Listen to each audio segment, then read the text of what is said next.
Hello, everybody. It is Tuesday, the 21st of April, and perhaps you got the email that Courtney sent out earlier. Today, I'd like to do something a little bit different. The sermon for this Sunday is going to be based on the Emmaus, on the road to Emmaus, and we're all probably pretty familiar with that. Jesus meets up with two of the disciples, and I usually don't do this, but I thought I would spend the entire week on our spiritual depth and our two devotionals on these verses from Luke chapter 24. And instead of doing a devotional where I tell you what I think about it, I'd like to invite you to share with me and with everyone else what you think about it.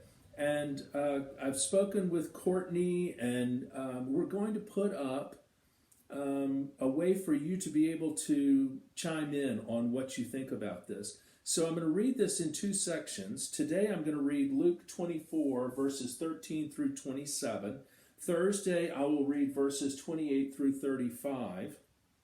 And I'll ask a couple of questions, but at the end of this YouTube video, if you scroll down, there's a place for you to comment publicly. And let me know what you think. What are some questions that you have? Or I'll give you a couple of my questions. What do you think about? What does this set of verses stir up for you? What questions does it raise?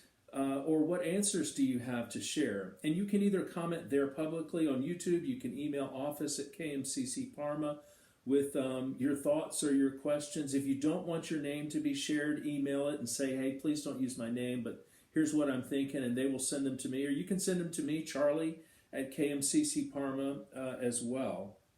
And there's no wrong answers.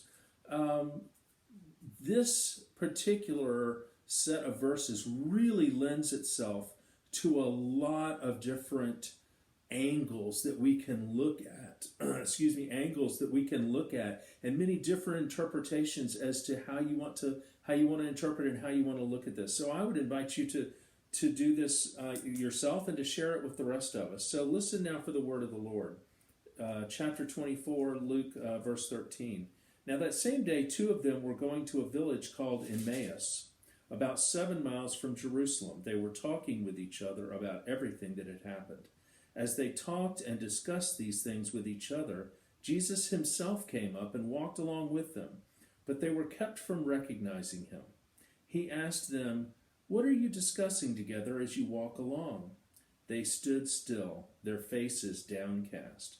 One of them, named Cleopas, asked him, Are you only a visitor to Jerusalem, and do not know the things that have happened in these days?"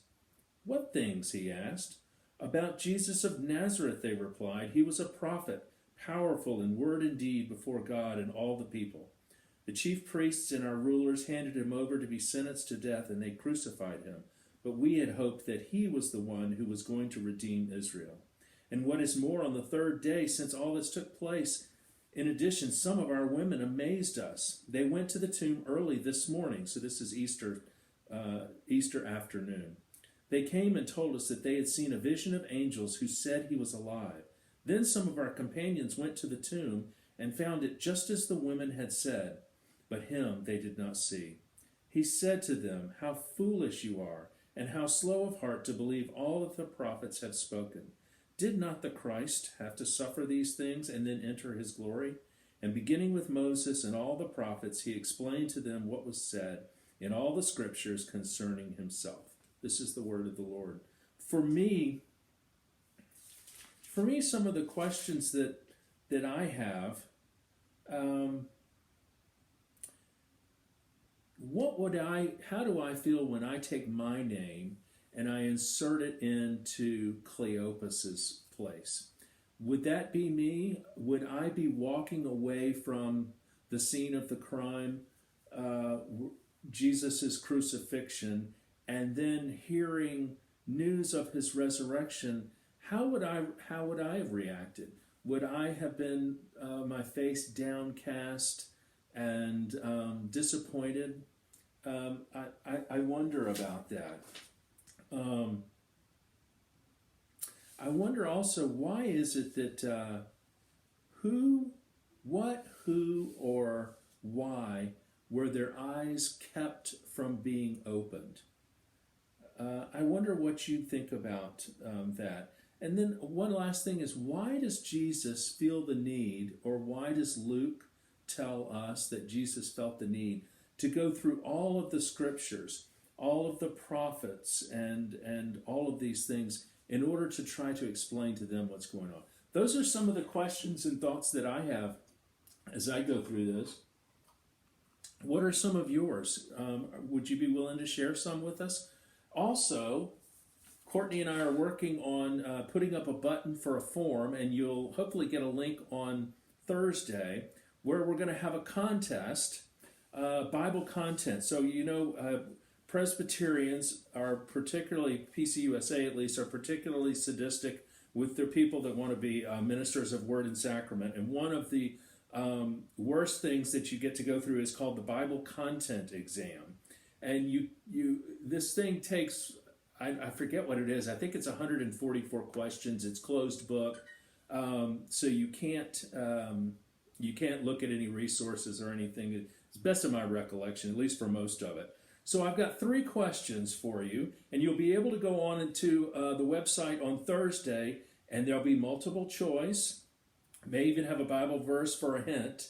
And you'll be able to go on and answer these questions. I have one from the Pentateuch, one from the prophets, and one from the Gospels.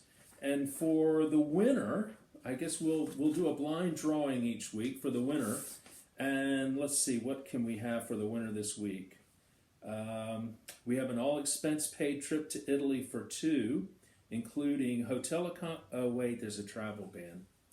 Okay, with his and a stay at home, so we can't do the Italy thing yet. Okay, how about a brand new 2021 Chevy Silverado? This will have all the bells and what? I'll probably need session approval if I'm going to do something like that, and I haven't discussed this with the session, so let's hold off on that. Probably something that I can afford. Okay, here we go. The winner this week is going to get a $10 gift certificate to Applelucys. And I called Applelucys and talked to them, and they are excited about it. And so we will do this as a gift certificate. And the 3 questions that we have for this week are and this is from the 2010 Bible content exam. And I'll try, but as you can imagine, they don't change all that much. But the first question, after the Exodus from Egypt, God met the Israelites at which mountain? Was it Mount Carmel, Mount Zion, Mount Hermon, or Mount Sinai? The next question is, which book contains, and you'll be able to go on and read all these, I'm just giving you a heads up. Which book contains the following?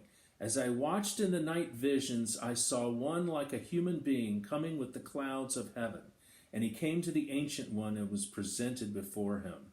Was it Ezekiel, Daniel, Hosea, or Amos?